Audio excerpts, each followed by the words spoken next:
disbelief. Like, you know that, like, I knew that they were going to end up doing this to this dude because that's like the first fucking episode. So I'm like, all right, cool. Like, they got to throw out that this guy's going to rush it and jump into like, you know, like human testing. We get it, you know. So it's like, all right. So they needed to throw that bullshit in there. So I was willing to kind of take that as, you know, a pile of crap. But once we got into the actual show, I thought, like, you know, him waking up as like a younger guy and then like going from there on. I mean, yeah, there was some things that were a little unrealistic, but it's a no, that was cool. Yeah, I mean, like, it was cool that he was a 75-year-old man that died, came back to life, and was in a younger body and was like all jacked and fucking, you know, had chicks making him touch their stomach and stuff. Yeah, touch my belly. I'm trying to lose this 2%. This is 2% fat. Are you a personal trainer?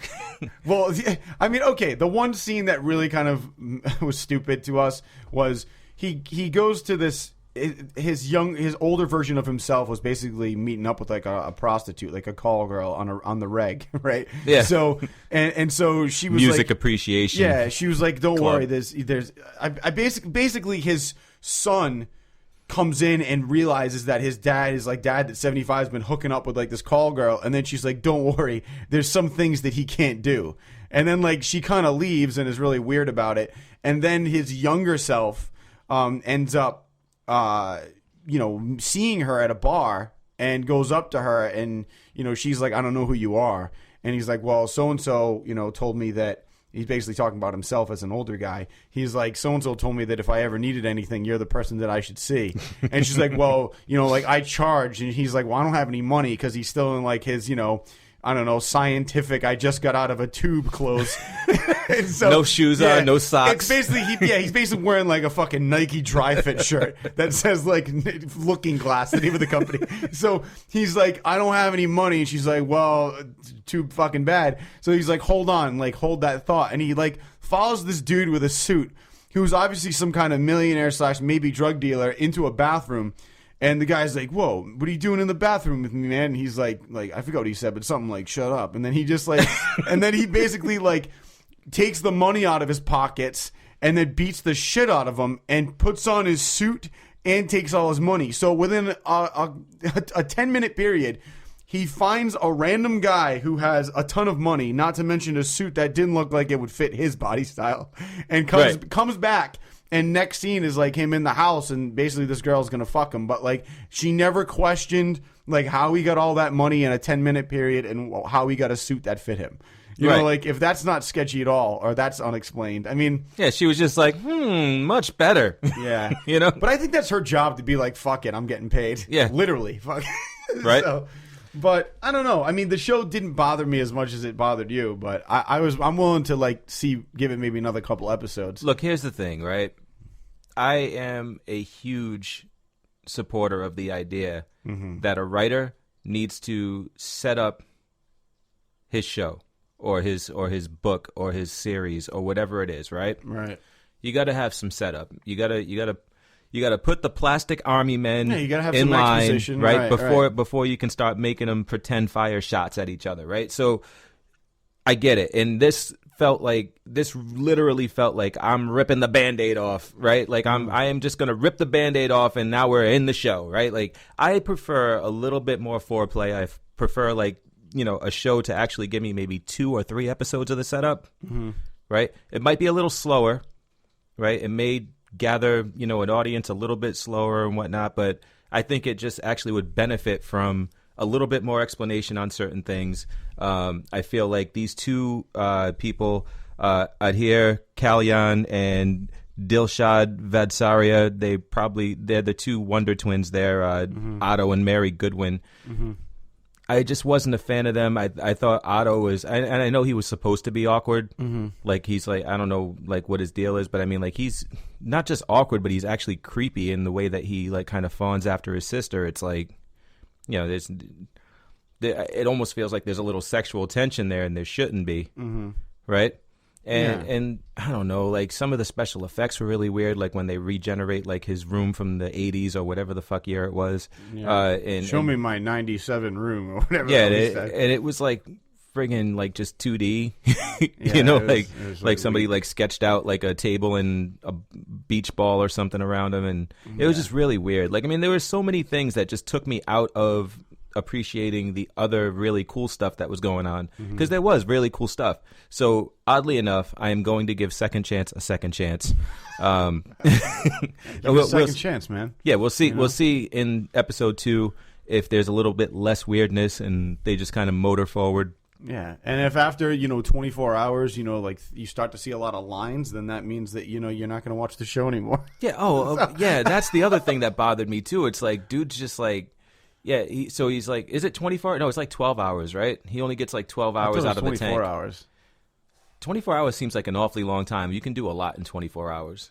I feel like 12 hours is the number. I don't know.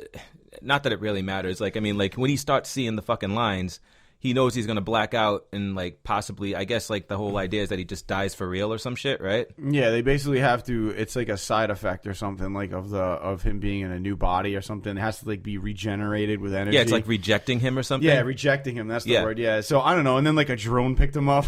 Yeah. Like that was kind of cool. I was like, they're like, grab the straps. Yeah. Or whatever. I was like, all right, whatever. But like, why does he need a car if there's a drone? Like, that drone should just take him everywhere. Well, no, dude, you can't, like, pull up somewhere in, like, a drone. Oh, if you want people to take you seriously. Well, I know, dude, it's 20 years in the future. Maybe people take drones to work.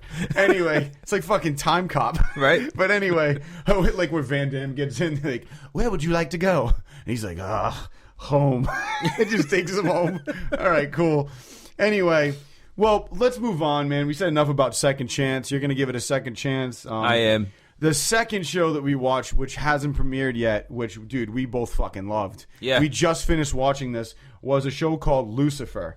And it's basically this guy. I mean, it's also going to be, Mondays on Fox. But this guy is, who do you think Lucifer is? He's basically the devil who has decided to abandon hell and take on human form on planet Earth. And he has the ability to basically look into somebody's eyes, and his charms basically get that person to tell him their deepest desires of what they want and on this earth and in this life, their deepest, darkest secrets. So so it's really interesting to see this character interact with humans, of today, in like a normal social situation, like when he gets pulled over by the cop. Yeah, it's so good. Yeah, I think my favorite line is the cop's like, "Are you trying to bribe me?" And then he's like, "Well, of course." He's like, and then he's like, "It's only money." And of course he's British. You know what I mean? Yeah. Hello, I'm Lucifer. Yeah. Just like, he's very sarcastic. Like, she's like, you can't talk to him about that. Oh, don't worry, darling. Just like, it doesn't matter. It's just like, he's so like nonchalant. So, it's so good though. It's so good. I mean, Tom Ellis, like, he owned that shit. Oh, killed it, dude. Yeah. Nobody. I mean, he's basically he's the reason that show was so good. Yeah. If he is not like 3/4 of the budget of that show, like, I'd be very surprised. Yeah, I mean, he's holding the whole thing together. Yeah. Because, I mean, the girl who's playing the detective, what is her name? That's Lauren German. Yeah, Lauren German. She was actually pretty good, but, I mean, they have good chemistry together. Yeah, they did. But everybody else, like, there was that side cop that came in. He's just kind of like a supporting role. He's supposed to be, like, her ex-husband. I didn't really think that he was anything spectacular. Yeah, that's his name's Kevin Alejandro, and that's a dude that... So I've seen him in a lot of stuff. One, he was in True Blood on HBO. I don't know if you ever watched that. I didn't really like True Blood, but I did recognize him. So because Becca used to watch it, so I know I've seen him before. Yeah, he played a pretty good character on that show, but ever since I've seen him in other things. Like, he was in Arrow. He was a bad guy on Arrow, and I really didn't like him in that. I wasn't a big fan of his character, or not so much his character, but him as the character. I didn't really like him. I'm not a big fan of his acting skills. I think he's a one-trick pony. Yeah. And it's going to be interesting to see what they do with that character, because it was funny to there's a twist as far as like who he is later on in the show, and I don't want to give it away because I thought it made that character more interesting to me. Oh, why so you looked it up before ahead of time? Oh no! When we were watching it, yeah, there was a twist in the show that kind of popped out, like when they went to go pick up her daughter at school. Oh yeah. Okay, yeah. Yeah. I thought you like knew something I didn't know yet about him, like his character. If Oh, he's no. Someone related to like the underworld that we didn't know yet. No. I know what you're saying. Okay. But just that one thing kind of like made him a little bit more interesting to me. Yeah. You know what I mean? Like where I was at immediately like, oh, this guy's stupid. I like his motivations and his like why he would say certain things kind of like made me like the little reveal made me understand that stuff. Yeah. A little bit more. Yeah, because he was kind of being really like sarcastic with her, as also kind of like condescending. Right. But then when you find out, their connection in a sense, it's interesting. So, but Tom Ellis, man, Lucifer, the character. I mean, it was weird to me. Like, and I said this while we were watching it. It was really weird to me. I'm a Catholic. I wouldn't say devout Catholic because I don't think many people are devout anythings nowadays. Right. But I would say I'm a Catholic. I am a believer. I believe in God and all that stuff. Yeah, same thing here. But to sit there and kind of watch him? like him be the character that I'm like, oh, he's cool. But right? I think that it was weird to me. Yeah, I mean it was, and I was kind of thinking that too. But I also brought up that point when we were watching it because you voiced that, and I said, but I think he left hell because maybe he doesn't want to just keep being like a dick, for his eternity. I think maybe he's like trying to escape that hell of hell. You know what I mean, and just be like a guy. And I feel like it's. I feel that's one thing I always found interesting is like the devil is just supposed to be like completely evil and completely like it's everything has hatred to it. Right. Like that is there's not a nice bone in the devil's body. Right. So I always find it interesting when you have different characters playing the devil, like Al Pacino in The Devil's Advocate. Right. Like he was a likable guy until you find out his motives. It's like he's basically trying to seduce what you find out Keanu Reeves is his son into creating the Antichrist with like his half sister and shit at the end. Yeah. I mean, like all that. It's like, I mean, it's always like the devil has ulterior motives, but I want to see somebody play the devil who is just fucking awful the entire time. Because that's what the devil is like. There's not a likable quality about this guy. Like that's what I want to see. Well, De Niro in Angel Heart. That was a fucking good movie. Yeah. That's a good example of that. Yeah. He dominated. Dude, he was fucking scary in that shit. That's the devil that, like, when that's the devil that I think of. Yeah. You know what I mean? Okay, that's good. That's actually a good example. Yeah, because he's, like, cutting the egg with his fingernail and shit. Yeah, and his fingernails are all that gross was so and fucking good. Yeah, if you check out Angel Heart if you guys haven't seen that good movie. And that was with who was the main character in that? I'm losing his name. He was a boxer at one point, right? Yeah, that's was it Mickey Rourke. Yeah, Mickey Rourke. That's the guy. Yeah, like young Mickey Rourke before he got like horrible plastic surgery. Yeah. So, yeah, I mean, that's a good example. I'd like to even see more people attempt that. But this guy, he's very likable. Mm-hmm. It's like you see, like he's maybe trying to see what it's like to not be an asshole the entire time. Yeah. So there's an interesting thing about that, which is like even in Catholicism, the whole idea of forgiveness and being able to redeem yourself, right? Why wouldn't that apply to the devil? Yeah. Like, if he's truly trying to be, like, less of a dick and more of a good guy, right? Yeah. I mean, but if you also think about, like, the beginning story, he was at one point God's most beautiful angel. Right. And then decided to go against him, and he became the fallen angel and was, sent to hell to rule the dark side. Right. You know what I mean? So yeah. At one point, I think, maybe he's trying to go back to what he started off as. Mm-hmm. So I think it's interesting.